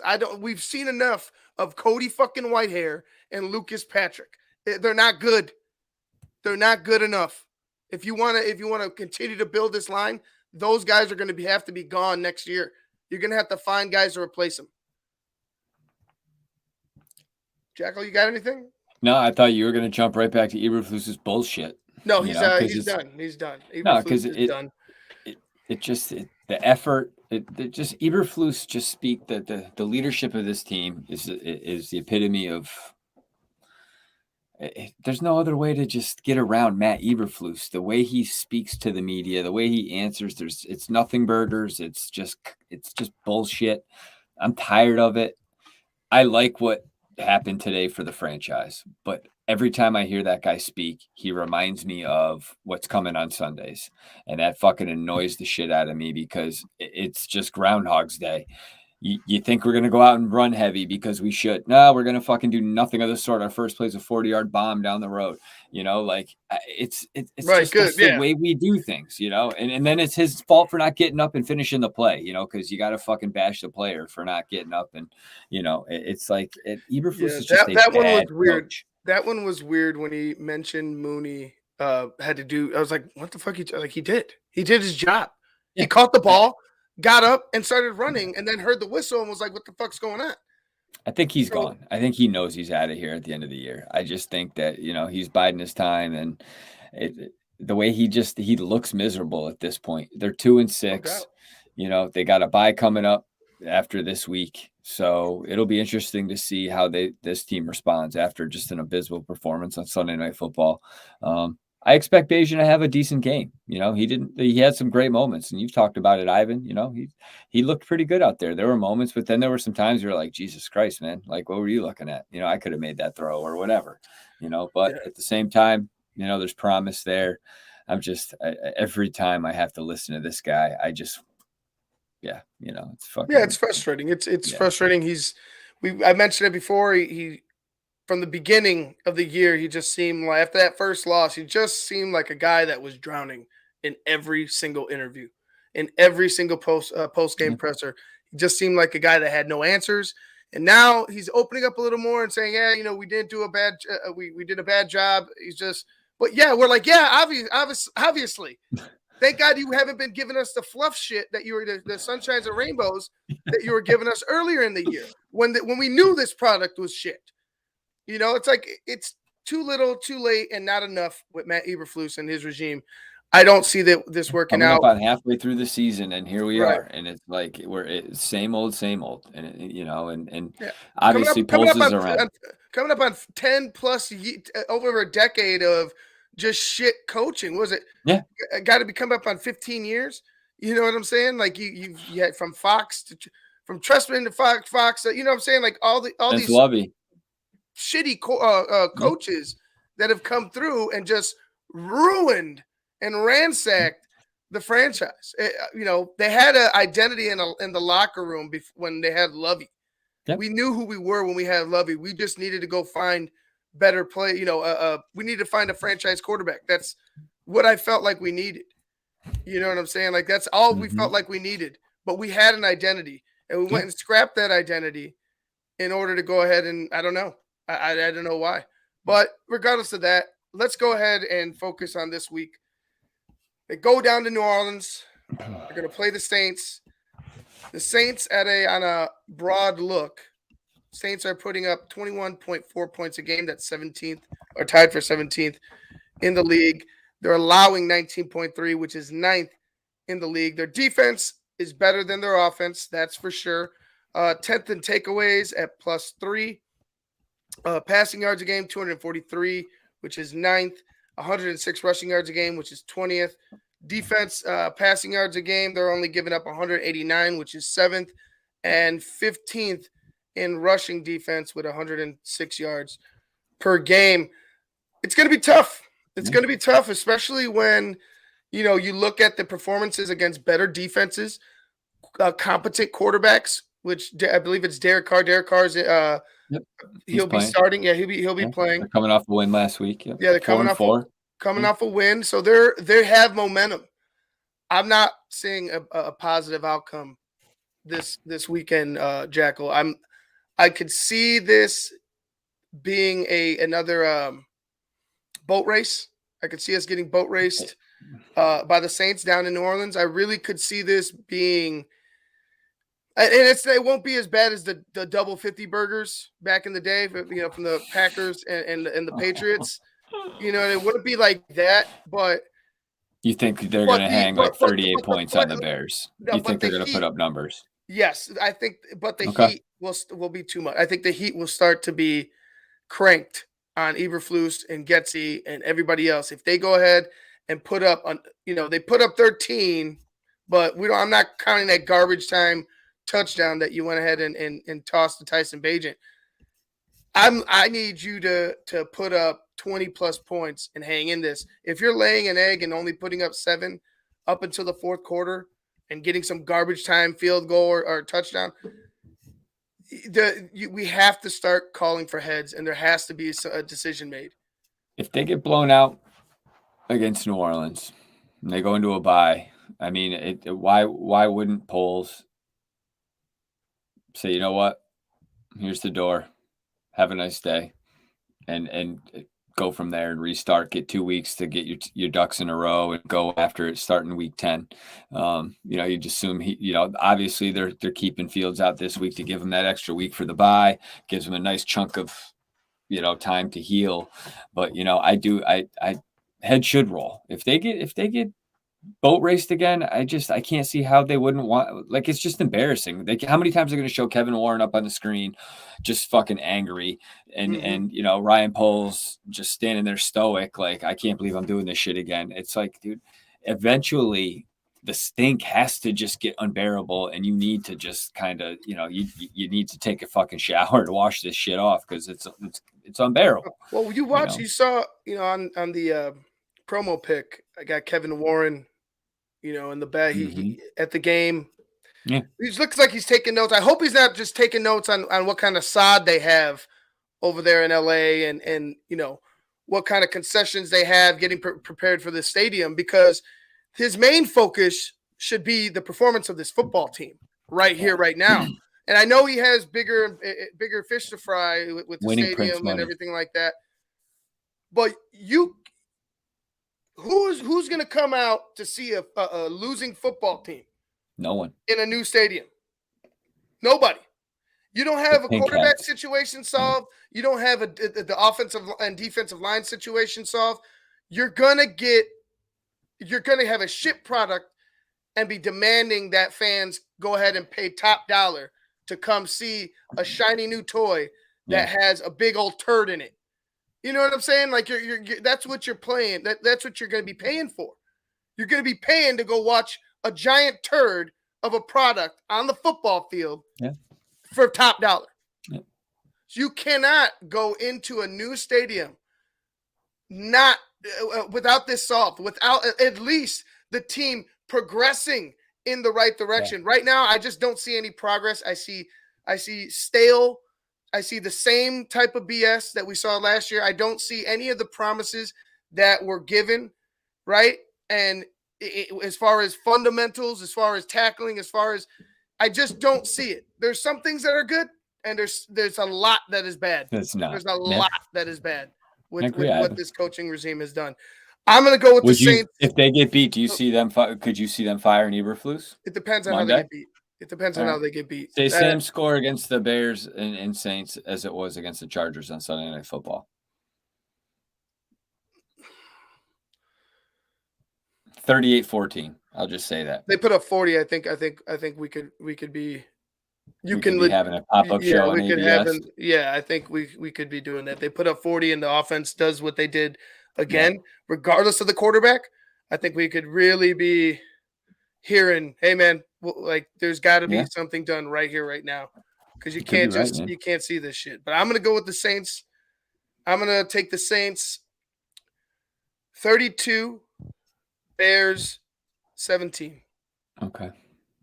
Vegas has got the 7.5 point spread, giving the Bears the points, obviously. They think it's going to be a little more than a touchdown, right? So, man, I can't see. The over's 41. 41.5 is the over. That'll win you some money. I don't know, man. The hits turns to shits. Let's put that on a shirt. That's what Eberflus should wear to fucking press conferences. I'm going to say 31-17 New Orleans. I just see Derek Carr and the boys. They're coming off a big win. They had that big loss 2 weeks ago. Then they won last week. They're going in the right direction, it looks like, and we're obviously going in the wrong direction. Kamara has been looking pretty strong. Their receiving core has been looking all right. That Rashid Shaheed had a huge day this past weekend. I almost sound like we're doing a fantasy show here, but I think the Saints could hang. I say 31, but it could be 41. They could put up a big number against the Bears if it's anything like last week. Piss poor effort. The Bears defense was dog shit last week. They just got pushed around by the Chargers, and that could very well happen again. But if Sweat plays, it'd be nice to see how they respond. Maybe there is some sort of recharge or some sort of boost they get with him out there. Great players make other players better around them. So you would hope that would happen with a guy like that stepping on the field for the Bears. But I still see 31-17 is my score. Bears lose by 2 TDs. Yeah. No, it is what it is, man. We could sit here and pick the Bears, but I don't feel comfortable doing that anymore throughout for the rest of the season, even when it comes to the Panthers. And I know the Panthers will be coming up on Thursday, or it will be next Thursday, right? I believe it's next Thursday. I don't have the schedule in front of me. Yeah. So we'll be playing on a short week. We'll be playing. And then we have the Sunday, bye after that. Yeah, Sunday, Thursday. Then we got a bye, so we'll have an extended break. And after the bye, how much confidence do we have that there will be adjustments made? That there'll be positive adjustments made? I have none. Have you seen it yet? I haven't seen it. I've barely seen it in halves. You know what I'm saying? And I've seen it. That dude can't adjust a tie, dude. I've seen it to the negative more than I've seen it to the positive. There's been so many negative adjustments that where are the positives? So going after, coming out after the bye, I dread that too, because I believe it's Detroit that we get after the bye. Let me find this schedule. I think you are right. Yeah, it's Detroit. Then we play 2 games and we play Detroit again, I believe. We play them twice in 4 games, I think, week 11 and 14. I believe it's trade deadline passed today. That's over until after the Super Bowl now, Brett. Okay. Sorry. All right. Sorry. Well, either way, we got Detroit twice. We got Minnesota. We got the Packers again. I mean, we got our work cut out for us, man. And we got that's a good one. I don't know. At the end of the day, if they go out, if they lose to the Saints, and then they play like shit against the Panthers, And I mean, God forbid they lose to the Panthers, and that's what 3 in a row, and against those 3 squads, how could you? Obviously Chargers, they're a 3-win team now, but the Saints are a 4-win team, and the Panthers have 1 win. Mm-hmm. So I mean, if you get beat by the Panthers after getting beat by the Saints, I don't know how Eberflus sticks around. I just and it's not like the Bears did not fire coaches during the year. I mean, they don't do that, but there's a first for everything. New leadership around here. Kevin Warren, if he wants to save face and be the big swinging dick around here, he needs to fucking show it and make some decisions and, fucking smash some skulls at this point. Jesus Christ. The light will soon be shined on him, So it's getting there. As we creep closer and closer. I mean, we've got 9 more of these, Jacko? We got 10 more weeks of this. So for me, I'm trying to find any positives. So for me, Tyson Bagent obviously is a guy that we're going to keep an eye on, is a positive. And I'm looking for more, but it's like, who else? I mean, Tyreek Stevenson, he does a good job here and there, but he's still a rookie, and you've seen his mistakes. Same with Bagent, but I think there's very few positives that I'm looking for in these games. It's like it's very hard to sit here and be like, all right, I want to watch this guy, because you're watching the product as a whole, and it's just bad. It's just bad. For ABSOT, happy Halloween, boy. Happy Halloween, Corn. I appreciate the donation. Happy Halloween. Did you go out trick-or-treating before I say what I was going to say? Did you go out trick-or-treating today with kids? With your son? Sorry. Did you do any trick-or-treating? Me? You're talking to me? Or, I thought you go out and get some candy. I thought you were asking Corn. Corn, did you go trick-or-treating? I don't know. I didn't go trick-or-treating with the kids because I was over here preparing. And plus, they went over by my parents. So, the drive would have put me in a predicament. And, to be honest, I'd rather be here. But I do love the kids. I do have some pictures and stuff of them. Good. And there's a bunch of candy upstairs. So I got to go inspect. Yeah, me too. Gotta go inspect this candy. There's some daddy candies up there too, Yeah, well, if you put your gummies in my kids' thing, first of all, you're an idiot. You're an idiot, and you're a fucking ass and a criminal. But you're lucky I found them. All right. Anyway, we're gonna go ahead and wrap things up here. We've said a lot. It was a big day for the Chicago Bears. Although we're in this place, this purgatory, I feel like making moves like this, it shows a sign of that they want to progress, that they want to get this better, that they want to at least try to make some changes. Player personnel changes are great, but we all know the writing is on the wall for this coaching staff. I think that's the biggest change that needs to come.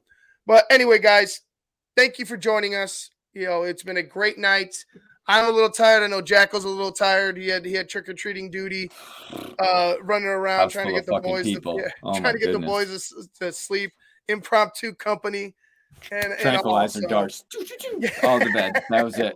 Sleep tight. All of them to sleep. So hopefully everything goes smoothly with Jacko's night. But anyway, for Chris Jacko, I'm Ivan Vargas. Thank you all for joining us here on another Bears show. Bears pick up Montez Sweat for a number 2 for a second-round draft pick. And come next week, the Bears will be playing the New Orleans Saints. We'll see what happens. Maybe the Bears could pull off of the victory. I don't think it's in the foreseeable future. We'll see what happens. Anyways, guys, thank you for joining us. Love you. Peace. Peace.